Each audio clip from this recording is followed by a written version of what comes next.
Bab 13. Bagaimana menghentikan kebiasaan menunda menggunakan aturan 2 menit.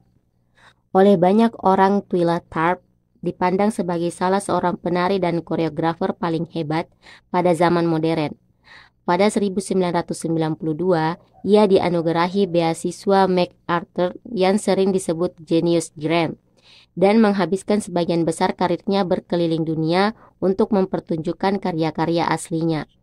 Ia juga menyebut kebiasaan besar kesuksesannya adalah berkat kebiasaan sehari-hari. Saya memulai tiap hari dalam hidup dengan ritual, tulisnya. Saya bangun pukul 5.30 pagi, mengenakan baju olahraga, penghangat kaki, baju hangat, dan topi.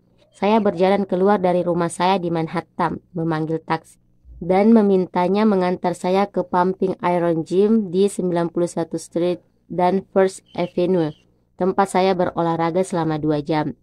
Ritual saya bukan peregangan dan angkat beban yang saya kerjakan tiap pagi di sasana kebugaran. Ritual saya adalah taksi. Begitu saya meminta sang sopir mengantar saya ke sana, berarti ritual saya sudah terlaksana. Itu aksi sederhana, tapi melakukan hal sama tiap pagi menjadikannya kebiasaan, menjadikannya berulang dan mudah dikerjakan. Kemudahan itu mengurangi peluang saya melewatkannya atau menggantinya dengan hal lain. Itu satu persenjataan lagi dalam rutinitas saya dan satu hal lagi yang tak usah saya pikirkan. Memanggil taksi tiap pagi mungkin aksi yang sangat kecil, tapi itu contoh yang sangat bagus untuk hukum ketiga perubahan perilaku. Peneliti menaksir 40-50% aksi kita pada suatu hari dilakukan karena kebiasaan. Persentasenya cukup besar, tapi pengaruh sejati kebiasaan-kebiasaan itu jauh lebih besar lagi. Kebiasaan adalah pilihan otomatis yang memengaruhi keputusan-keputusan sadar berikutnya. Betul, kebiasaan dapat diselesaikan dalam hanya beberapa detik, tapi kebiasaan juga dapat membentuk aksi-aksi yang Anda kerjakan beberapa menit atau jam sesudahnya. Kebiasaan berfungsi seperti jalan masuk menuju jalan raya. Jalan itu mengantar Anda dan sebelum Anda sadar, Anda beralih dengan cepat ke perilaku berikutnya. Rasanya lebih mudah melanjutkan apa yang sudah dilakukan daripada mulai melakukan sesuatu yang berbeda. Anda bisa duduk menonton film jelek selama 2 jam. Anda terus makan cemilan meskipun sudah kenyang. Anda berniat menengok ponsel sebentar saja tapi ternyata menghabiskan 20 menit sebelum mematikannya. Dengan cara begini, kebiasaan-kebiasaan yang Anda ikuti tanpa berpikir seringkali menentukan pilihan-pilihan yang Anda buat ketika sedang berpikir. Tiap sore ada momen sangat kecil, biasanya sekitar pukul 17.15, yang membentuk sisa malam saya hari itu. Istri saya pulang dari kerja dan entah kami berganti pakaian dengan baju olahraga dan langsung ke sasana olahraga atau langsung ke sofa, memesan kuliner India, dan menonton The Office. Sama seperti Twyla Tharp yang memanggil taksi, ritual saya adalah berganti mengenakan pakaian olahraga. Kalau saya mengenakan pakaian olahraga, saya tahu olahraga akan terjadi. Segala sesuatu setelahnya, berkendara ke sasana olahraga, memutuskan latihan yang diambil, berjalan ke alat latihan beban menjadi mudah setelah langkah pertama tadi diambil. Setiap hari ada beberapa momen yang memberikan hasil jauh lebih besar. Saya menyebut pilihan-pilihan kecil ini sebagai momen-momen menentukan. Momen ketika Anda memutuskan memesan makanan dari luar atau memasak sendiri.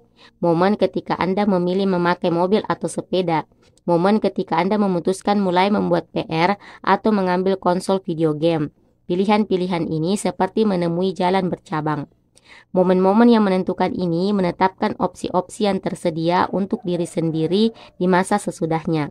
Sebagai contoh, berjalan ke restoran menjadi momen menentukan karena menentukan apa yang akan Anda makan untuk santap malam. Secara teknis, Anda memegang kendali atas apa yang Anda pesan, tapi dalam pengertian lebih luas, Anda hanya dapat memesan makanan yang ada di menu. Jika berjalan ke restoran steak, Anda dapat memesan sirloin atau ribeye, tapi bukan sushi. Opsi-opsi untuk dibatasi oleh apa yang tersedia. Opsi-opsi Anda dibentuk oleh pilihan pertama. Momen-momen menentukan. Jelasan untuk gambar 14. Perbedaan antara hari baik dan hari buruk seringkali ditentukan oleh sejumlah pilihan yang produktif dan menyehatkan yang diambil pada momen-momen menentukan. Tiap momen seperti caban di jalan raya. Dan pilihan-pilihan ini bertumpuk sepanjang hari serta akhirnya mengantar ke hasil-hasil yang sangat berbeda. Kita dibatasi oleh kemana kebiasaan mengantar kita. Ini sebabnya sangatlah penting menguasai momen menentukan dalam menjalani hari. Tiap hari terdiri atas banyak momen, tapi sesungguhnya hanya beberapa pilihan kebiasaan yang menentukan jalan yang Anda ambil. Pilihan-pilihan kecil ini bertumpuk, masing-masing menentukan lintasan yang Anda ambil pada detik-detik berikutnya. Kebiasaan sama seperti pintu masuk, bukan tujuan akhir. Ada taksi tapi bukan sasana kebugaran. Aturan 2 menit. Bahkan ketika tahu bahwa Anda harus mulai dari yang kecil, mudah bagi Anda untuk mulai dengan terlalu besar. Ketika bermimpi akan membuat perubahan, mau tidak mau Anda dikuasai gairah dan akhirnya Anda berusaha melakukan terlalu banyak dalam waktu terlalu cepat.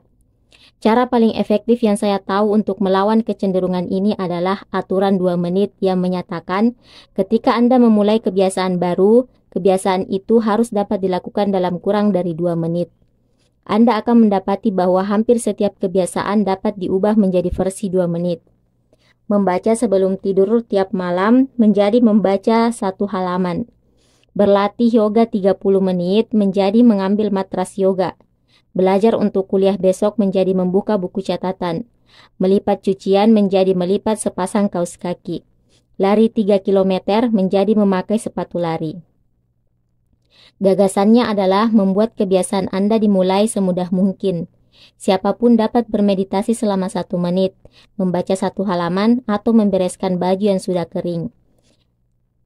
Dan seperti yang baru kita bahas, ini strategi yang dahsyat karena begitu Anda memulai hal yang benar, jauh lebih mudah untuk melanjutkannya. Kebiasaan baru tidak harus terasa seperti tantangan. Aksi-aksi berikutnya mungkin menyulitkan, tapi 2 menit pertamanya haruslah mudah.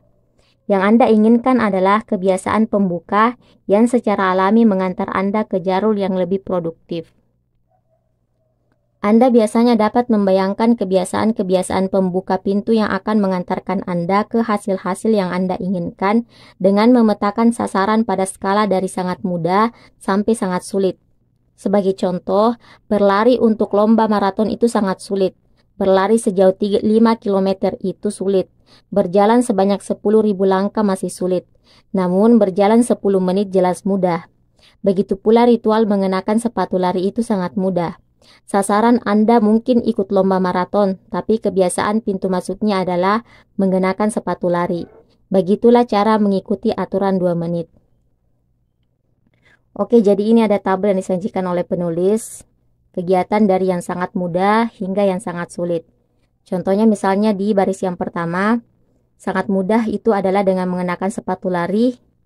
Mudahnya itu ketika berjalan 10 menit. Cukup mudah yaitu berjalan 10.000 langkah. Sulit berlari 5 km dan terasa sangat sulit ketika ikut lomba maraton. Orang sering merasa aneh kalau menjadi bersemangat sesudah membaca 1 halaman, bermeditasi selama 1 menit, atau menelepon calon klien sekali saja.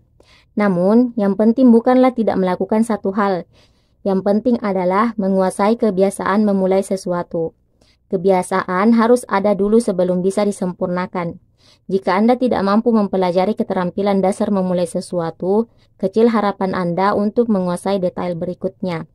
Alih-alih mencoba merekayasa kebiasaan yang sempurna sejak awal, lakukan versi mudahnya secara lebih konsisten. Anda harus membuat standar dulu sebelum bisa melakukan optimalisasi. Ketika Anda menguasai seni memulai sesuatu, 2 menit pertama pada dasarnya adalah ritual di awal rutinitas yang lebih besar. Melakukan versi kebiasaan yang lebih mudah bukan hanya aksi cerdik karena sesungguhnya ini cara yang ideal untuk menguasai keterampilan yang sulit. Makin sering Anda meritualkan awal suatu proses, makin besar peluang Anda masuk ke status fokus lebih dalam yang diperlukan untuk melakukan hal-hal besar. Dengan melakukan pemanasan yang sama sebelum setiap olahraga, lebih mudah bagi Anda untuk masuk ke tahapan performa puncak. Dengan mengikuti ritual kreatif yang sama, lebih mudah bagi Anda untuk masuk ke kerja kreatif yang lebih sulit. Dengan mengembangkan kebiasaan mematikan lampu secara konsisten, lebih mudah bagi Anda untuk tidur pada jam yang lebih wajar tiap malam. Anda mungkin tidak mampu mengotomatiskan seluruh proses, Tapi Anda dapat menjadikan aksi pertama berjalan tanpa dipikir. Jadikan tahap awal lebih mudah, maka berikutnya akan berjalan dengan sendirinya. Bagi sebagian orang, aturan 2 menit bisa terkesan seperti trik. Anda tahu sasaran yang sesungguhnya adalah melakukan lebih dari hanya 2 menit. Jadi rasanya mungkin seperti Anda sedang mencoba membohongi diri sendiri. Sesungguhnya tidak ada yang hanya ingin membaca 1 halaman, push up 1 kali, atau hanya membuka buku catatan. Dan jika Anda tahu ini hanya trik mental, mungkinkah Anda akan mengulangnya?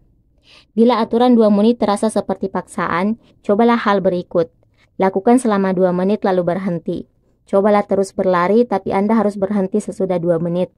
Mulailah bermeditasi, tapi Anda harus berhenti setelah 2 menit. Pelajarilah bahasa asing, tapi Anda harus berhenti setelah 2 menit. Aturan ini bukan strategi untuk mulai, melainkan untuk keseluruhan. Kebiasaan Anda hanya dapat berakhir setelah 120 detik. Salah seorang pembaca menggunakan strategi ini untuk menurunkan berat sebanyak 50 kg. Awalnya ia pergi ke sasana olahraga tiap hari, tapi dalam hati ia berkata bahwa ia tidak boleh tinggal lebih dari 5 menit. Ia pun pergi ke sasana olahraga, berlatih selama 5 menit, lalu pulang segera setelah waktunya habis. Setelah beberapa pekan ia melihat ke sekeliling dan berkata dalam hati, "Bagaimanapun, aku akan selalu datang ke sini. Aku mungkin akan tinggal lebih lama." Beberapa tahun kemudian berat badannya berkurang. Mengisi buku harian menyediakan contoh lain. Hampir semua orang bisa mendapatkan manfaat dari menumpahkan pikiran dari kepala ke kertas. Tapi kebanyakan orang menyerah setelah beberapa hari atau menghindarinya sama sekali karena menulis buku harian terasa seperti kewajiban. Rahasianya adalah selalu berada di bawah tahap sebelum suatu kegiatan terasa seperti kewajiban atau beban. Greg McKeown, konsultan kepemimpinan dari Inggris, membangun kebiasaan menulis buku harian dengan secara spesifik menulis lebih sedikit daripada yang ia inginkan. Ia selalu berhenti menulis buku harian sebelum kegiatan itu terasa seperti beban. Ernest Hemingway mempercayai saran serupa untuk menulis apapun. Cara terbaik adalah selalu berhenti ketika Anda merasa baik, katanya. Strategi seperti ini juga berhasil karena alasan lain. Strategi ini memperkuat identitas yang ingin Anda bangun. Jika datang ke sasana olahraga 5 hari berturut-turut, bahkan seandainya hanya selama 2 menit, Anda mengumpulkan nilai untuk identitas baru Anda. Anda tidak mengkhawatirkan bentuk tubuh. Anda berfokus menjadi tipe orang yang tidak pernah melewatkan olahraga. Anda mengambil aksi paling kecil yang menegaskan tipe orang yang Anda inginkan. Kita jarang berpikir tentang mengubah cara ini karena setiap orang hanya berpikir tentang sasaran akhir.